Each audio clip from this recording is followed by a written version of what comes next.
இந்த வெள்ளிக்கிழமை அன்னைக்கு எந்த நிறத்துல நாம ஆடை அதாவது ட்ரெஸ் போட்டுக்கிட்டா நல்லது நடக்கும் அப்படின்றத நாம தெரிஞ்சுக்க வேண்டாமா? வெள்ளிக்கிழமை அப்படின்னாலே அது அம்பாளுக்கு உரியது அப்படின்னு நம்ம பார்த்தோம்.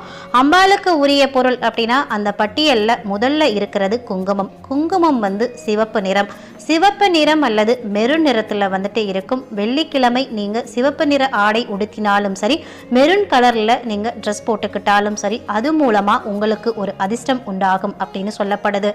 இது நாள் வரைக்கும் வாழ்க்கையில எனக்கு எந்த ஒரு நல்ல காரியமும் நடக்கவே இல்லை அப்படின்னு சொல்றவங்க கூட வெள்ளிக்கிழமை காலையில மகாலட்சுமிக்கு பூஜை பண்ணிட்டு சிவப்பு நிறத்திலோ அல்லது மெருன் நிறத்திலோ இருக்கிற ட்ரெஸ் போட்டுக்கிட்டா நடக்காத நல்ல விஷயத்தை நீங்க முயற்சி செய்யறப்போ அந்த காரியத்துல உங்களுக்கு நிச்சயம் வெற்றி கிடைக்கும் அப்படின்னு சொல்லப்படுது. நாம முயற்சி செய்யக்கூடிய காரியத்துல வெற்றியானது நிச்சயம் நம்ம பக்கம்தான் நிற்கும் அப்படின்னு ஆள் மனதில் பதிய வச்சுக்கிட்டு உங்களுடைய முயற்சி